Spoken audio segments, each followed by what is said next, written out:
pray for those struggling with addiction. And I was gonna do a book years ago. I was interested in writing a book called Addiction is His Name. Addiction is His Name. I was gonna do a book years ago called Addiction is His Name. A lot of people, in case they're battling with, say, alcoholism, food, porn, a wide array of things, shopping, gluttony. Let's keep this in mind.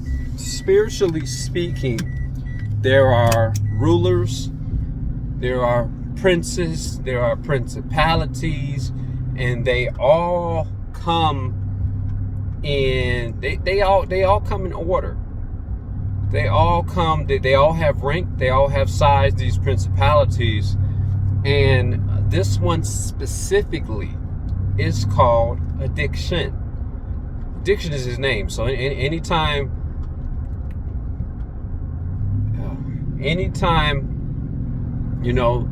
somebody's coming in, he's drunk or he's strung out, you gotta attack that spirit at its core, and that thing is called addiction.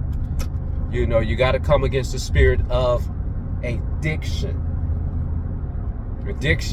and think about the things that come along with addiction. There's gluttony, there's greed. Keep this in mind. All of these things come together. There's gluttony. Somebody's overeating. This guy's addicted to food, and he's a glutton. At the core, addiction is his name. And what comes along with it? Gluttony. You may be addicted to, and there's another thing that comes along with that: greed. Man, there's no wonder when Jesus, I'm not gonna say when Jesus came up to this man in the tombs. This man in the tombs came crying out to Jesus, saying, "I need help." Not only did he say, "I need help," he said, "Hey, are you coming to torment us before our time?" So the man was crying out, "Help me."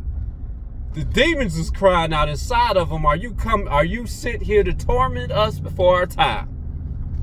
So there's this duality, or it's more than a duality, because you have the man crying out for help, and then you have the demon or demons speaking at the same time.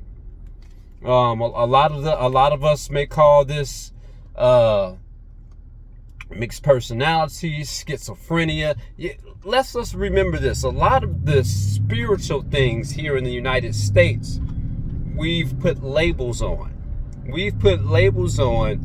To explain away the spiritual aspect, to wish God away, wish these things away.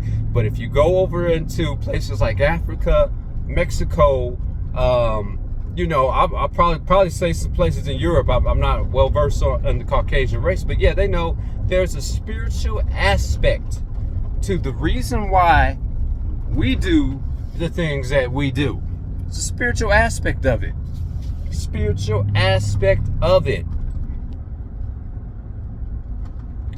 I would also like to say, hey, hook, line, and sinker. Just like me, I'm not prone to drink alcohol. I'm not prone to smoking. I'm not prone to smoking cigarettes, and any type of new drug that they have out now. I'm not prone to that, because I'll tell you a story. Over 2 decades ago, how old am I now? 45? Yeah, somewhere around 24, 25 years old. I was addicted to alcohol. I was addicted so much to alcohol, I used to be passed out at the bus stop. Not like passed out at the bus stop, on the ground.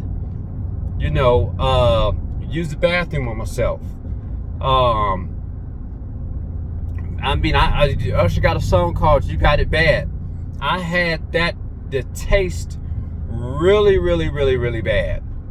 You know, to right now where I don't have a taste for it. I don't have a taste for it. And I have to question, I say, well, was I truly addicted? Let's keep this in mind. You said you had a taste for it. Yeah, sometimes addiction becomes sometimes the addictions that we're addicted to get opened up. They get opened up. Somebody introduces you to something. Oh yeah, I like that. That introduce. Even, it's sad to say, even a lot of sexually child abuse cases, you know, if they're overly promiscuous, if they're this way, that way, somebody had to open that up in them, pass that down to them. A lot of us say, well, this is learned behavior. No, this is a demon or a spirit that was passed on. Another gateway.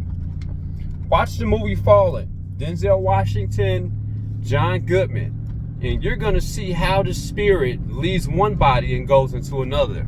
And these spirits go seeking the pleasures that they once knew about when they were in their fleshly state. Yeah, and that's another topic of conversation. But going back to addiction, what got me talking about this was I was moving out of my residence yesterday, and the neighbor came, and, you know, good guy. He said, you know Chase? And I said, yeah. I said he was found in the house across the way, literally across the way. I can go to his house probably in three running steps, 3 leaps. We're not that far from each other, literally. He was found dead in his dead in his house. And my neighbor Gil found out because he saw somebody there about a month ago just going through stuff, and we had thought he moved out, but they were taking inventory of all the items that he had. Chase was a good father. Man, he was such a good father that I said, look, I want to be that type of father.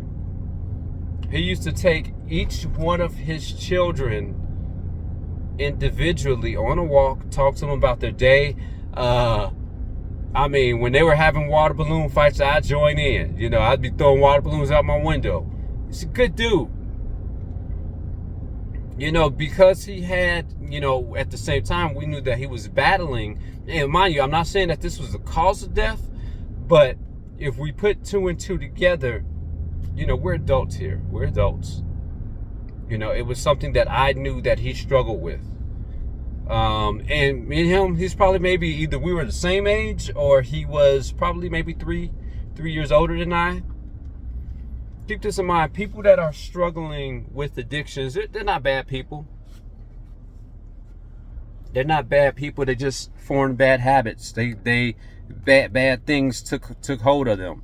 And let me tell you this. Sometimes these things are hard to kick.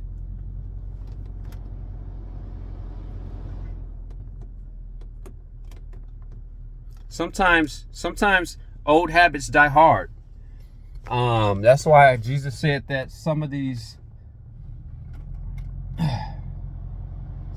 things don't come out except there be fasting and praying going on. Fasting and praying. And when we say fasting, we mean starving your body from pleasure, sex, food, watching TV. You got to starve your body of all the things that give it pleasure. And back then, there was only one way that we knew of to fast, and that was to go without food. Strictly water, and while you're fasting, praying. Then you go get delivered.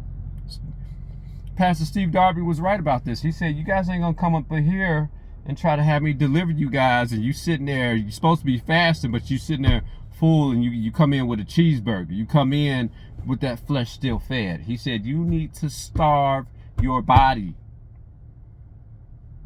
Starve your body. You want to be delivered from porns. You know, stop having sex. Stop having sex. Don't watch porn. Stop watching a lot of the stimulus, because you need to starve these eyes. Eyes are the windows to the soul. You want to stop smoking. Oh, and keep this in mind. All addictions are not created equal, but they have the same devastating effect, which is death. You know, smoking may cause lung cancer. You may die of that.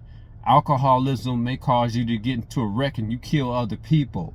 You know, porn addiction may cause you to have the death in the relationship of your spouse, your husband or your wife. I'm gonna be specific about those things because that's what I believe in. You know, they eventually lead, say it with me, to death of some sort. So those of you guys that are struggling with addictions, I still got some.